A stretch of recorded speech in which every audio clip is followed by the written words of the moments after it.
अगर सामान्य भाषा में कहा जाए तो डचों के भारत आने का एक कारण क्या है कि चूंकि वो देख रहे थे कि पुर्तगाली खूब लाभ कमा रहे हैं, तो स्वाभाविक है उनके मन में भी ऐसा लाभ कमाने की भावना जागृत होगी, हुई भी।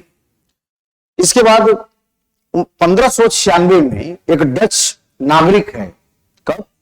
1596 में डच नागरिक जिसका नाम कार्नेलिस डी हस्तमान था। क्या नाम था? कार्नेलिस डी हस्तमान।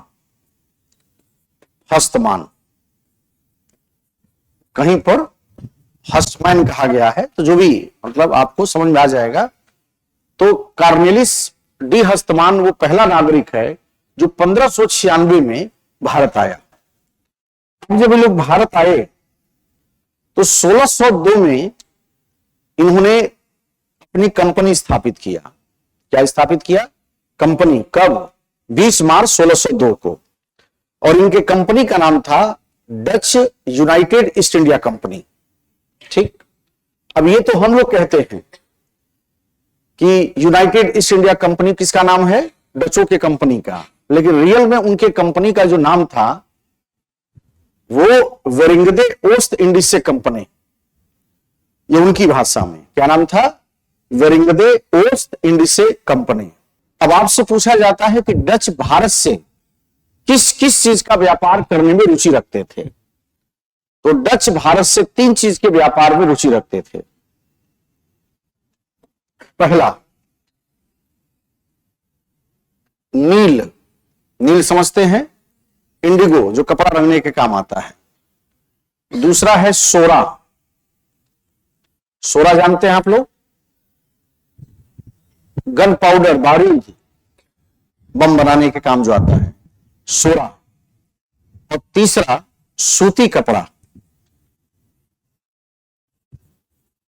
इतने से भी काम नहीं चलेगा आपका, इसमें भी पूछेगा कि इन तीनों में सबसे ज्यादा किसके व्यापार में रुचि थी? तो सूती कपड़े में ज्यादा थी। इतने से भी काम नहीं बनेगा, फिर पूछेगा कहां से इसका व्यापार सबसे ज्यादा होता था? सूरत से।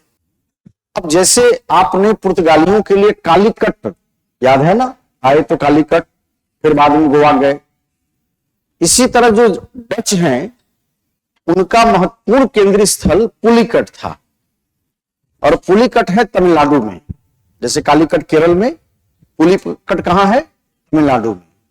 अब ये प्राप्त किससे हुआ इनको? तो कर्नाटक में एक छोटा सा रियासत था, चंद्रगिरी के राजा, चंद्रगिरी क्षेत्र था। तो जो पुलिकट था वो चंद्रगिरी के राजा से समझौता करके डचों ने पुलिकट को प्राप्त किया। पूरी बात समझ में आई है? छोड़ दीजिए सारी बात को, क्यों घुमा के कहना। आपसे सीधा पूछा जाए कि डचों का केंद्रीय स्थल कहां है, तो पुलिकट कहां है? तमिलनाडु में। स्वाभाविक है डचों को पुलिकट प्राप्त करना पड़ेगा, जैसे जमोरिन से बातचीत करके उन लोगों ने वहां प्राप्त किया। यहां जिससे प्राप्त किया वो चंद्रगिरी के राजा हैं। तो सीधी लाइन क्या हो गई? डचों ने, सुनेंगे पूरी बात के पहले, दिमाग को फिट करिए इसको। डचों ने चंद्रगिरी के राजा से समझौता करके पुलिकट का क्षेत्र प्राप्त किया। एकदम क्लियर? पुलिकट को अपना केंद्रीय स्थल बनाया, यह भी क्लियर? प्रशासन यहीं से, और यहीं से लोग अपने सिक्के भी डालेंगे। क्या डालेंगे? सिक्के। और जो इनके सिक्के हुआ करते थे, खास करके सोने के, उन सोने के सिक्कों को एक नाम दिया गया था, पैगोड़ा। क्या बोलते थे? पैगोड़ा। तो सिंपल पूछा जाता है, पैगोड़ा नामक सिक्का किस विदेशी कंपनी के द्वारा भारत में चलाया गया? डचों के द्वारा। कहां से चलाया? पुलिकट से। पुलिकट किससे प्राप्त किया? चंद्रगिरी के राजा से। तो बंगाल में चिंसुरा जिले में एक स्थल है जिसका नाम है वेदारा। कौन सा जगह है? वेदारा। तो 1759 में, कब? 1759 में, 1759 में अंग्रेजों ने डचों को वेदारा के युद्ध में पराजित किया और इस तरह से डचों को हमेशा के लिए भारत से बाहर कर दिया। अब एग्जाम की तैयारी को और बेहतर करने के लिए हमारे चैनल को लाइक, शेयर और सब्सक्राइब करना ना भूलें।